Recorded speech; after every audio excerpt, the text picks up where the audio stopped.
what the tagline is up on the website there, history is not forever yet. And there's big debates about what the difference is in history. And I've had people come up to me and say, well, history isn't forever. What history are you talking about? Well, winners always write the history. And that's a debate that I really don't want to get into. The history that I'm talking about is physical objects.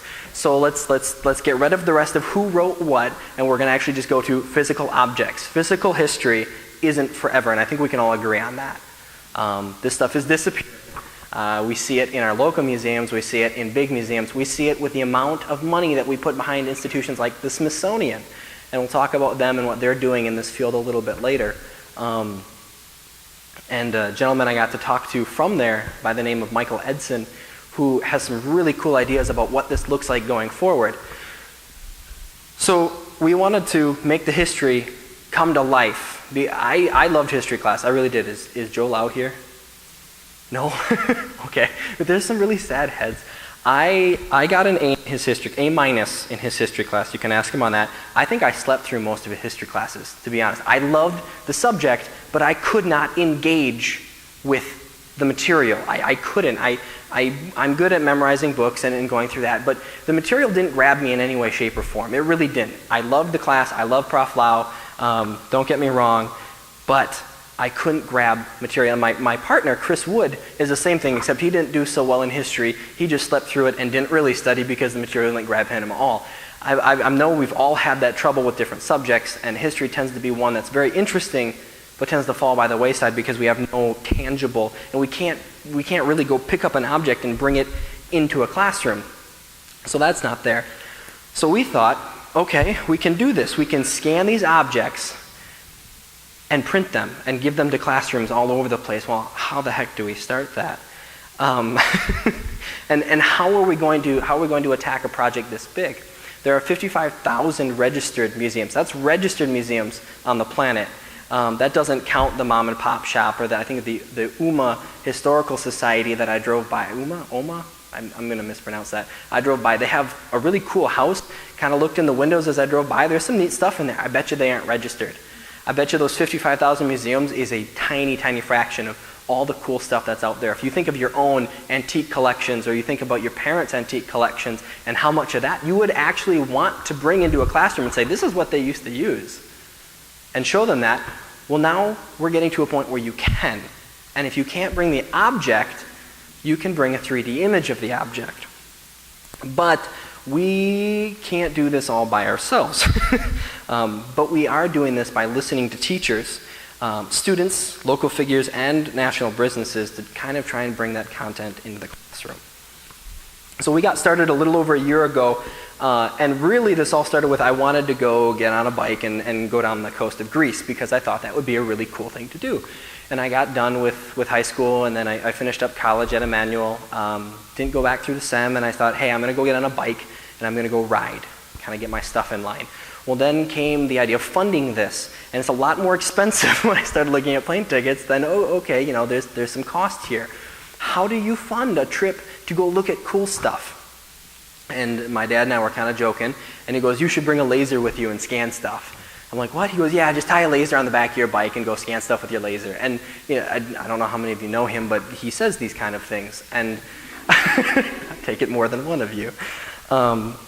And I kind of laughed at him because the lasers, and I looked at them, they're like between $55,000 and $100,000 for the okay ones.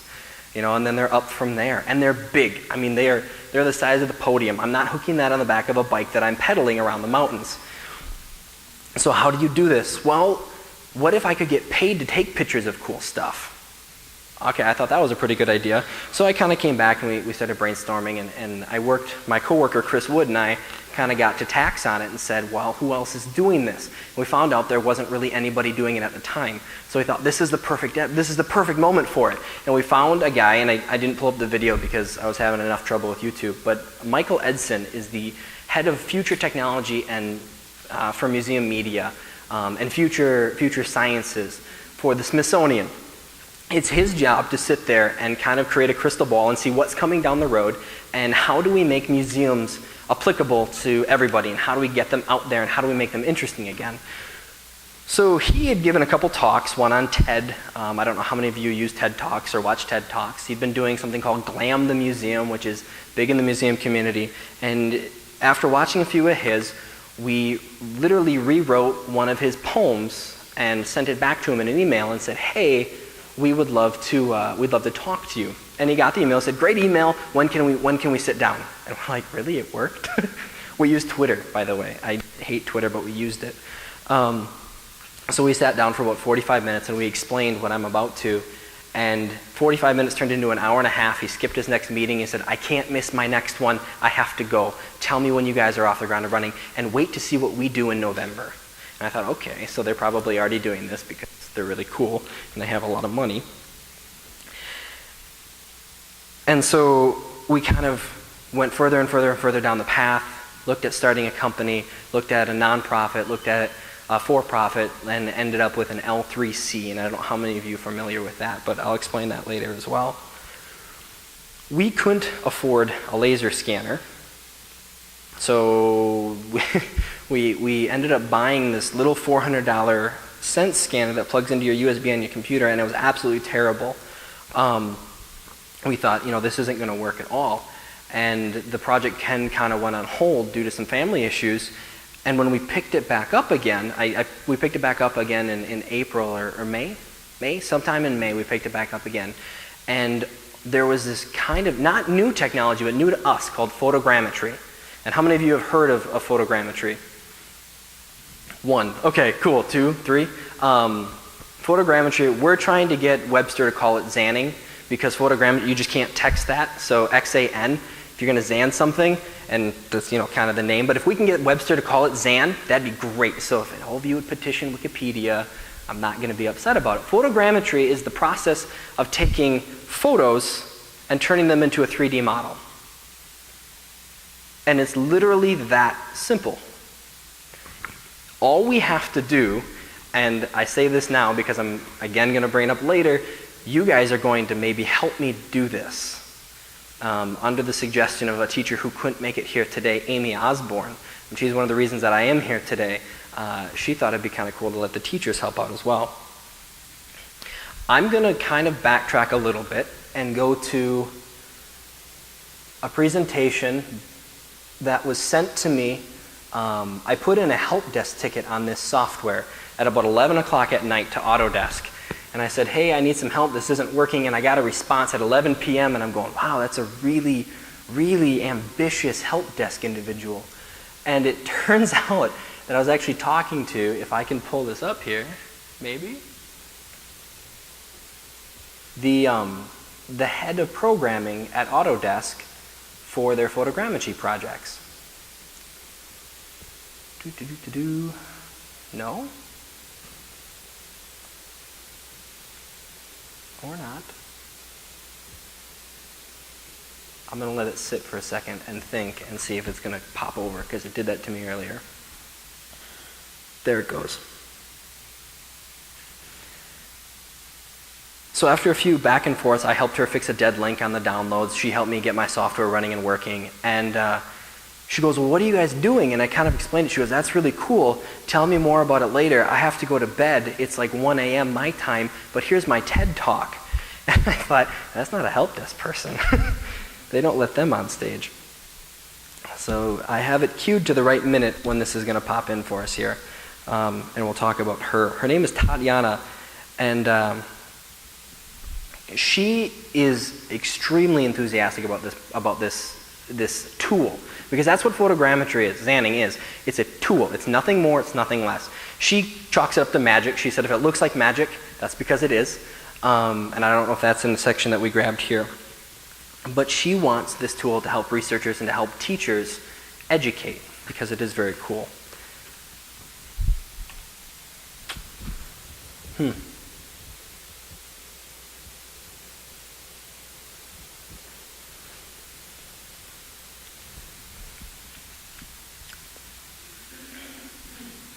Because the other video, which I'm going to explain, how many of you are familiar with 3D printing?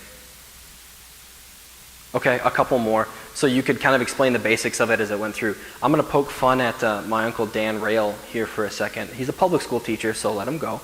But he thought that at first 3D printing was you print out the lines on paper like origami, and then you fold it into shapes. And he goes, why would that ever be of use to me in a classroom? And I went, oh, Uncle Dan, we need to talk.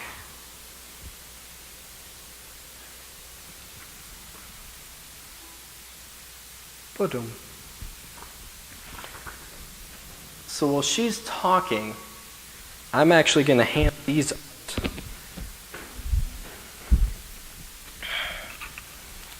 These are examples of what 3D printing, I'm going to just kind of do one of these here. 3D printing will allow you to do in a classroom. And if you could pass those around and pass those back, that'd be great.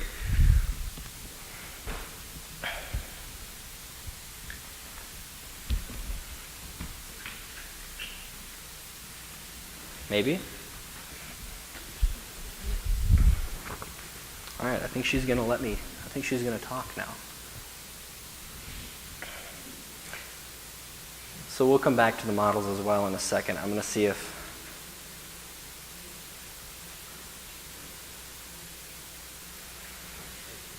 are you running just fine? Okay, cool. Thank you. I wanted to trip your notes, but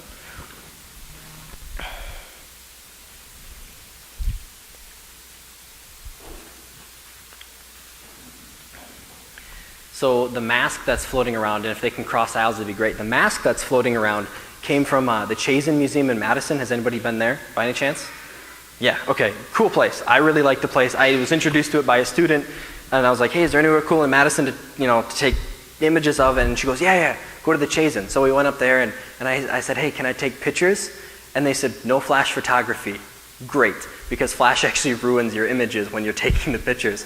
So there are 3 scans that are floating around. One looks kind of like a Shogun mask from the dark ages of Japan. One is a Buddha, and the third one is a Canon. Now the Canon I used, that was actually taken from the hometown where I grew up. And that'll kind of come into play with what you guys will be doing in a little bit here, or hopefully doing. Or if you don't want to, not doing. That's fine too.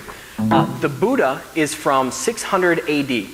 So the actual statue that's carved from is 600 AD. And when you see it in the museum and you see the scan online, it's very beautiful.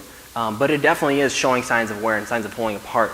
The mask is from Noh theater, N-O-H theater. So the mask actually comes from 1600 roughly AD in Japan, and the coloration of that mask is gold with dark eyebrows, and that mask symbolizes an honest lion. Shishuguchi, I believe, is the name of the demon that it represents. Now when you see the Japanese theater and they're kind of doing the robotic thing, and that's actually Noh theater, and that's where those masks come from, and each one of those facial details means something. So if I were just to get up here and talk about Noh theater, most of you would have probably glossed over on me. I only lost about half of you anyways. But, but if you have something in your hand to look at and go, oh, that's what he means. I can see the creases in the eyebrows and I can feel this. That's the difference between having the object in your classroom or just talking about it and having an A student, perfectly A student who understands everything, but you can't figure out how to keep them awake. So there's a few different ways to do this. Questions that are probably popping up are things like, isn't 3D printing really expensive? How would I get these into my classroom? I can't afford a 3D printer. We'll actually go over all of those things down a little bit here because it's not that bad. And there's a few printers coming out in the $100 range that I can help direct you to as well in the next few months that will allow you to put something like this in your school at a very, very reasonable rate. So the program XanScan, what is it and what can I do with it? What we do is we kind of run around and take the images like you see floating around here. Is she going to work now? She's ready? Okay, I'm going to let her talk real quick about her view on 3D and how easy it is, really how easy it is. Go for it. It sounds like magic. It actually really is. So this is a building in Calistoga. We took about 40 photos, and this is what we got, a 3D model, just done out of the photos. The next one is a dragon panel from Singapore. It was under a roof in a temple, and my colleague Ronald and I really loved it, and we put the camera on a monopod and took about 40 photos clicking from down there, and we made this beautiful 3D model from the panel. This example maybe will tell you the most what's possible with this technology. This is a little Krishna statue that was at my friend Sunil's house. We were waiting for dinner, and we took about 70 photos with a pocket camera, and this is what we got back. It's just unbelievable the level of detail that you can get now from mere photos. And those of you, by the way, who know how to design in computer from scratch, something like this will take you 3 to 4 weeks to do. For us, it took us about 10 minutes to take the photos, send it to the cloud, and you get this automatically calculated by the computer. Now, I couldn't resist to also show you this one, although it's fresh from the oven, and it's, according to my knowledge, the first 3D model of an insect made with macro photography. Our friends at Giga Macro, it's a Napa-based company, they're making these rigs for automatic taking of photos of insects. And imagine all the collections of insects being now able to experience them like this and to learn from them like this. It's quite amazing. So how is all this done? It cannot be done simpler than this. You take photos, you can use your iPhone, you can use your pocket camera, or you can use a good big camera. Really, the difference will be the level of detail. With all of them, it will be possible. You upload it to the cloud because the software resides on the cloud, and after about an hour or so, you get this. You get a 3D, beautiful digital model, beautiful digitized reality of that object. What can you do with it? You can then use it either to tell a story about it on the web, or in movies, in games, or like I did with one click, I said, please 3D print it, and you can see it actually outside. Now, what I love about the method of photogrammetry is that it doesn't only let us digitize the world that exists around us, but also the things that don't exist anymore. Now, before you think that I've been drinking, let me explain. This is the famous colossal Bamiyan Buddha in Afghanistan. These are Buddhas that were carved on a cliff. They were gorgeous. And for whatever reason, political or religious, we will never know, Taliban bombed them. The world was very sad because this is all that remained. It's a hole. And because there was almost no documentation about this. Well, the world was wrong. There is a documentation. And who did it? All of us. Any one of us who went to Afghanistan and took some photos, we went like tourists, and took some photos of the Bamiyan Buddha and uploaded them on the web. We could now download those photos, and with a little bit more work than what I showed you before, we got this. This is a 3D digital model of something that does not exist anymore. I don't know about you, but I get a kick out of this.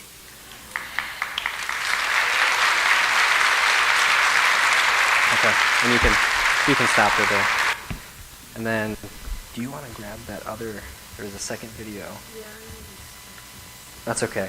If you want to pull it up, it's just Mashable. What is 3D printing? And we'll cue that one up for a little bit here. So they did the Buddha, and I was actually, I'm not Islamic, but I was sad when that went away. And that was just shortly before this whole idea was really kind of turned in the back of my head. I was like, oh, it was a few months, I think it was 6 to 8 months before. And it was one of those things where it's, okay, this is an issue. And if this stuff doesn't wear away naturally, because that was pretty safe. I mean, it was back in a rock wall. It was going to last for a while yet. But somebody literally blew it up. I mean, it just went away. We can get that stuff back.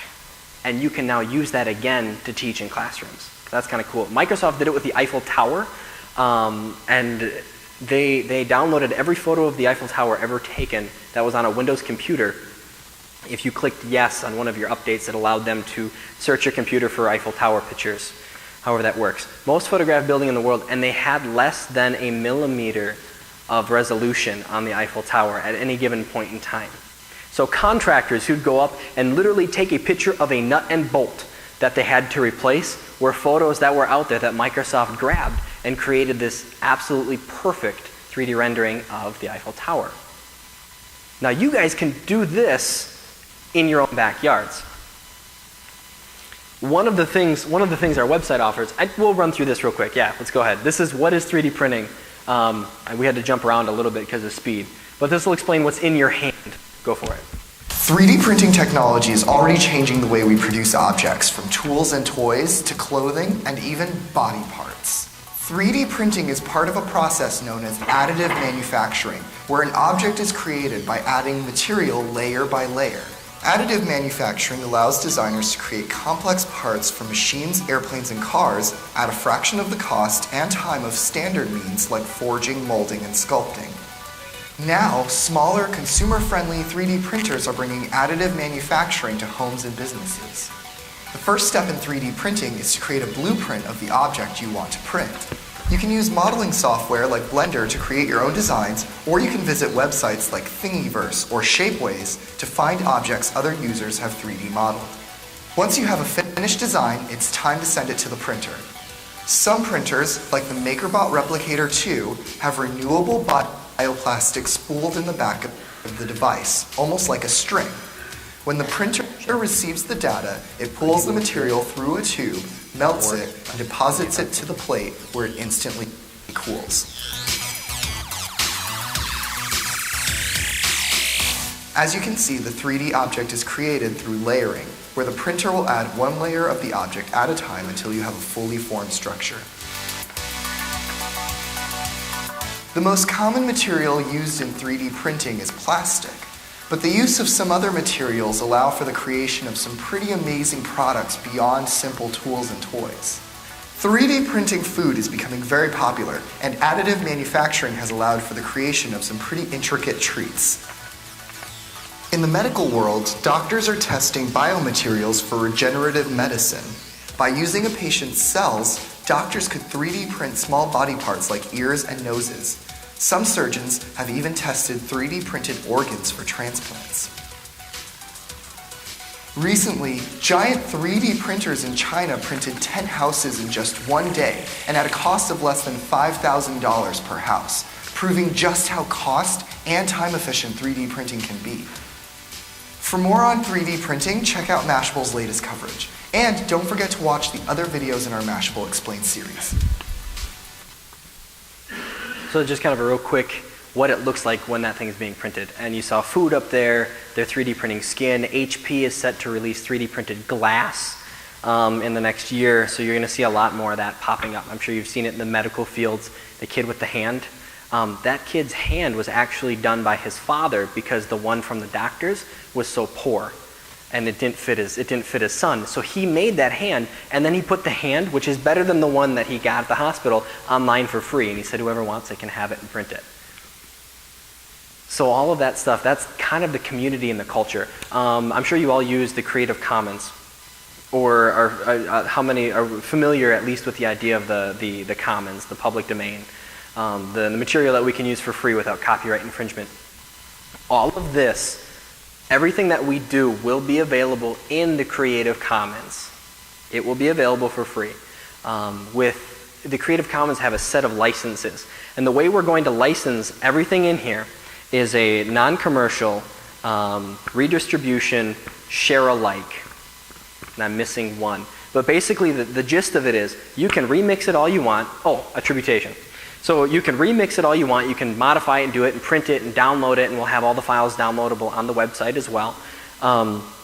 You can post it as your own work, just mention where you got it from. You can feel free to use it in the classroom and in any non-commercial setting. If you're a commercial business and you're trying to make money, now you have to go through us. So that's how we can stay afloat as a company, is that a commercial enterprise would have to then pay us to get the models, and then 10% of all proceeds actually go straight back to the museum that we got it from. So any of that money that we get, 10% of it goes straight back to where we got it from and helps these little mom and pops kind of stay running. So one of the things I wanted to ask you, and I'm not asking for your money, I'm not asking for your money. We went up and just recently finished scanning the Peshtigo Fire Museum. Peshtigo Fire, actually the most devastating fire in the country. One of 5 fires on the same night as the Chicago fire. I don't know, I only knew of 2. I knew of Peshtigo and I knew of Chicago. There were actually 3 in Michigan that happened that same night.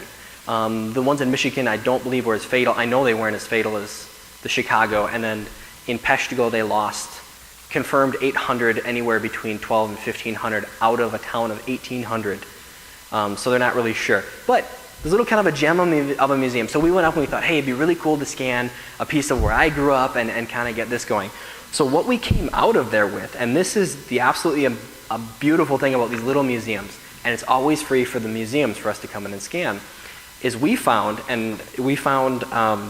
basically everything from 1880 to 1960 that people lived with. So what'll be available online very soon for you guys to check out are one-room classroom.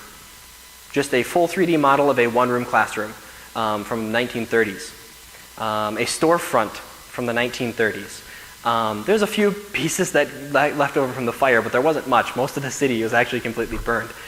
There is a Revolutionary flag that actually rode in the cavalry, 13 stars, complete with bloodstains, in this little museum. These little museums are absolute gems for the things that we want to teach our kids. There's home ec stuff. There are washing machines from the late 1800s into 1950. And then the stories that these people come up with, those will also be online. So we're not just going to post models for you to use. We'll post, if you're in the lessons, this is what the lessons page will look like. So there will be sets of lessons for you to use around each of these objects. Thank you very much. If you want to scroll down, we'll have 3 different kinds of lessons. There'll be daily lessons, mini-series lessons, and activity lessons. All sorts of fun stuff for you to do with your kids. They're being written by teachers with Core Common Standard lesson plans. I don't know if we use the Core Common Standard here. Is that a yes or a no? Not really? Okay. To be used in public schools, they have to have that. So I'm kind of shackled that way. But there will be lesson plans that come with each one of these. If you want to click on daily lessons for me. Thank you. The daily lessons in the mini-series are going to be roughly the same. They're going to be lessons, and they're all 3 parts, and the daily lessons are going to be drag and drop. They're going to be based on the items that you want them to be based on. And then the mini-series will be 3 to 5 day sets on a chunk of time. World War I, World War II, the Roaring 20s, 1940s, the Great Depression. So here is the No Theater Mask. Go ahead and click on that one for me. Thank you. There's one below it that's a Martin Luther King. The Martin Luther King monument from Madison is scanned in, so you can view around that. You could print that out if you wanted. If you click on it, it goes to different panels. It kind of describes the life of Martin Luther King Jr. And then with each lesson, there will be a video that shortly describes the time period that you're in. So if you don't have anything prepared and you need a quick something to toss in there, the video is there, and then right below it, not that any of us are ever unprepared, is the 3D scan. So that is, if you click on that, you might do it with that laptop. I don't know. Should work. Depends on how much other stuff is running. That is what you had in your hands a minute ago. That is that mask. So that color and that detail, that's that mask. So there's a few things you could do with them. In the mini-series lessons, there'll be suggestions to give the kids the 3D models and let them paint them to look like this. Now you have your art class covered. And then you take those painted models and you run them into the history classroom, which are probably the same classroom. But you run them into history class, the next period, and you go, look, now you painted your Japanese mask, and now you have that video to explain what no theater is, if you want to. These are my ideas. They're not anywhere near as good as the ideas you guys are going to come up with, because you guys are the ones actually doing this every day. I'm just the one shooting pictures. That's all I do. So one of the things I did want to ask about, and if you could think about this while you're down at dinner in a few minutes here, is what pieces of history do you want or do you need? Or what would be something that you would say, hey, if you could get me this, I would totally use it next semester. Because those are the things that we want. We're going to launch a Kickstarter in about a month and a half. After we get our pieces from Peshtigo all scanned in, we have a computer being donated to us that can actually run these things. So the next part is the software. We can host the software. And we'll have a setup, and there is a setup under the Contact Us where you can reach out to us, and if you want to see one of your items in your local backyard published, you can just send us the photos. We'll share a Google Dropbox or Google Box with you, Google Drive with you, Dropbox, and they're all different. If you prefer Dropbox, we can do that. If you prefer Google, we can do that. You let us know. You send us the photos, and we'll turn it into a 3D object that you can use in your classroom. Now here's where Amy Osborne's genius idea comes in. Absolutely genius, this was great. We're kind of going back and forth, and I was spamming likes on Facebook, and she goes, this is kind of cool. She goes, but you know what'd be really cool? She goes, I have to get my younger set involved. How do I get my young set involved? And I thought, well, I don't know. I kind of designed this towards the middle schoolers and the high schoolers. And she goes, well, what if, she goes, can we take the photos? I said, yeah. So it was her idea to have the schools themselves. What they did, and what's not up yet, is a cannon and a palmetto tree from Charleston, from the defenses. So the fort was made out of the palmetto trees, and the cannon was used to defend the fort. So what teachers would do is they'd have their kids run out cell phones, hand cameras, point and clicks, DSLRs, whatever you want to give them, whatever you trust them with, and it's a very simple process. Again, online, very easy to find. You set the object in the middle, or the object is sitting in the middle, like the cannon, and you walk around in a circle, and you take, like the one woman said, 40 photos. You take 20 photos at one angle, you change the angle, and you take another 20 photos. That's it. You're done. You send it over to us, we give you back a 3D model. It is that quick, it is that simple. Then you can plug them back into your lesson plans. I don't know how many of you would use this. I hope that some of you would, or at least give it a shot. I will try and get the email list for this particular gathering so that I can send you guys our first newsletter with an offer to sign up for additional newsletters when we release more lesson plans and we get more models out there. And then you can kind of keep up to date on what we're doing. And hopefully what we do can work with your classroom. But I will be kind of bopping around and asking later, after dinner, what you guys would want. Michael Dan has requested World War I and World War II because that's what he teaches right now. I actually managed to get, at that Peshtigo Museum, they had several uniforms. They had a set of gas masks, helmets, medals. It was insane. We're talking to the Neville Museum in Green Bay right now as well. They'll have a much larger collection and more things for you guys to pick and choose from. So what I'd like is your input on helping this get going. And once it's going, your continued support. That's all for today. Yes. Yeah, questions? Are you a direct competitor with your dad? Because your dad was using, weed whacker, weed whacker plastic twine in the boat for it. And he was out making his own 3D printer. Well, I could get him to print stuff, yeah. One of the things, I did say that we'd talk about 3D printers, and thank you very much. 3D printers right now, they run right in the neighborhood for a decent one between $1,500 and $4,000 for one that you're going to think about putting in your classroom. And that number to me is too high to put into classrooms. It just is, no matter where you teach. There is a Peachy print that we're signed up to be a reseller of that'll run $100. And if you get a hand on that gray Buddha that's floating around out there, the gray one, that's what, yep, Megan's got it. That's what the print will look like. It's different than the plastic ones. It's a resin, so it's a very, very smooth finish. It takes paint just as well, but $100 to put it in your classroom. The other way to get your prints would be through us.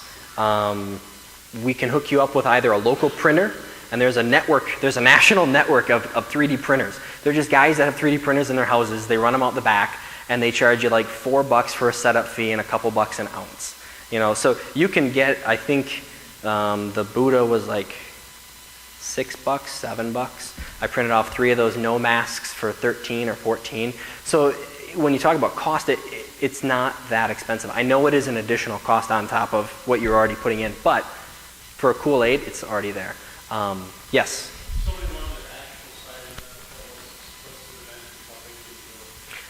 You can go as big as you want, but right now, unless you know somebody with a cool, really big one, when you start getting in the 24 to 36 inch range, you're looking at more than $1,000.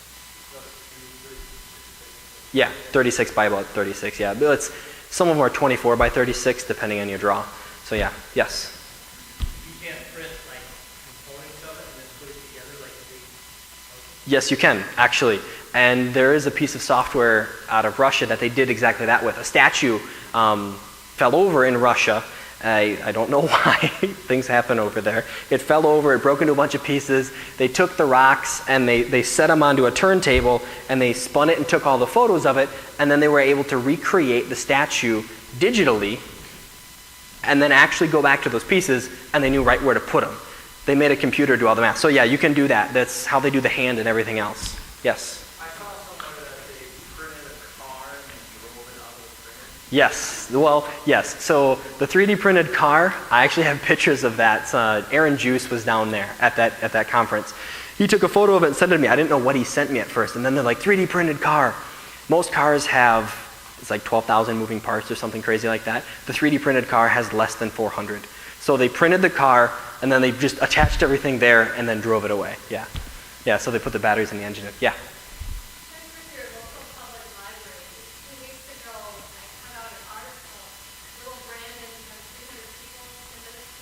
Yeah. Sure.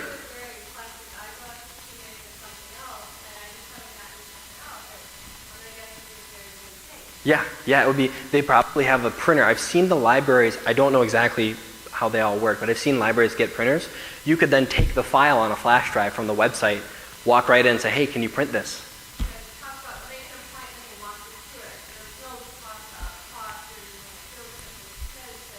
Yeah. Yeah, please do, and then let me know what you find, because it's probably part of a network. Yeah, thank you. Yes. Yes. No, it's a very good question. The cost for a 3-inch model like that, because they're using resin, is less than $1. So, yep, if you were to get your own printer, you're printing these out for less than $1 a piece. Yep, at 3 inches, 3.5 inches.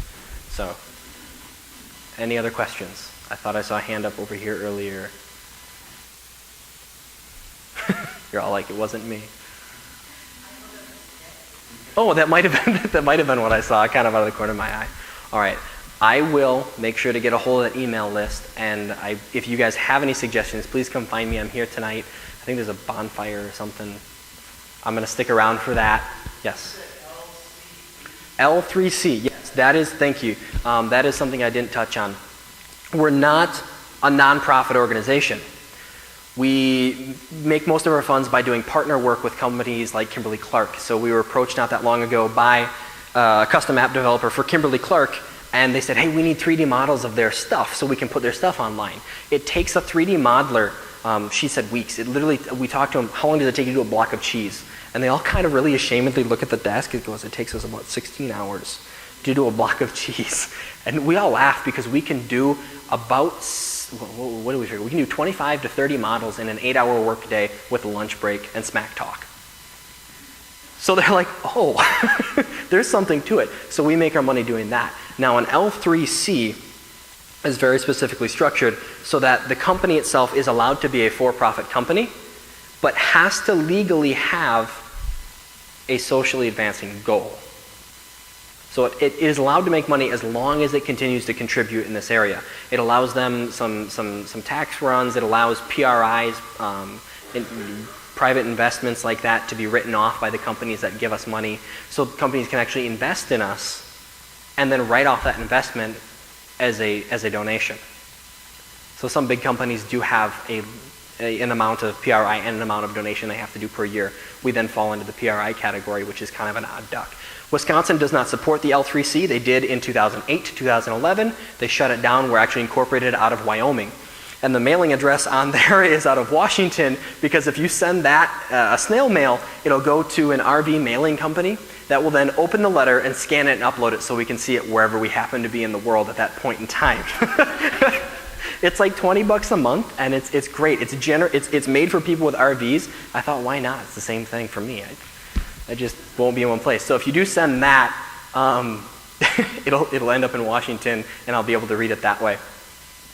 But yeah, that's the difference between an L3C. An LLC is a for-profit company. They can donate. An L3C is a for-profit. It's a low-profit, limited liability corporation. For-profit company with a socially beneficial goal. And we did that very intentionally. It's part of our brand. It's part of who we are. We're not a fly-by-night. We're definitely out there. Yes.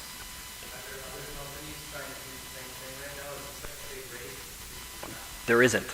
There are about 9 companies worldwide right now. 3 of them are in France, 2 of them are in Russia, 1 of them is the Russian government. There's the Smithsonian and us.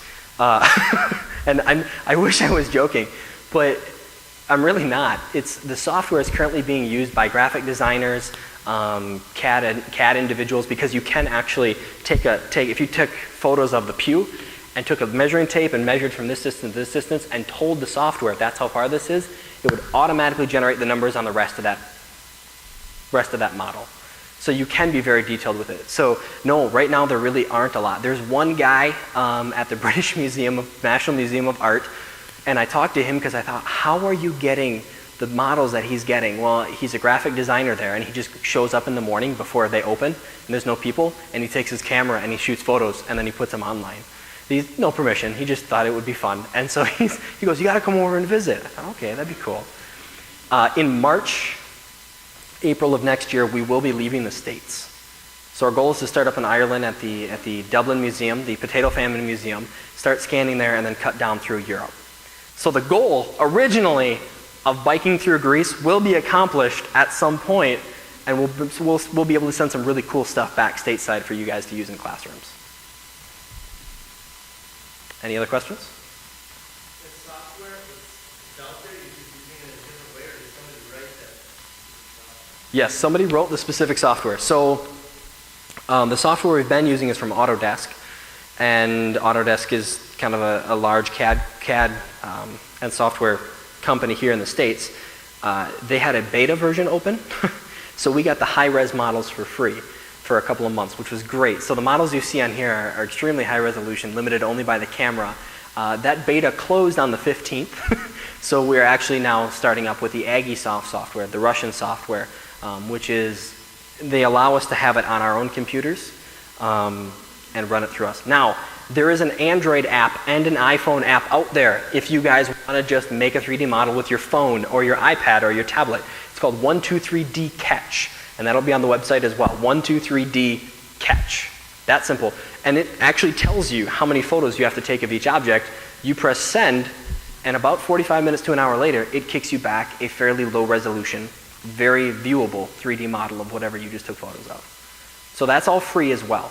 There's a lot of free software that we will be showing you out there how to use, and then some of the free viewers. So if you really want to get into it, or you want to let your students get into the modeling or get into playing with these, we'll put how-tos out there as well with all the free software. Everything we are doing and trying to do in the education world and the museum world will have no cost to you guys, unless it's something like a print, in which case we would then pay for it to come back. But our labor is free for you.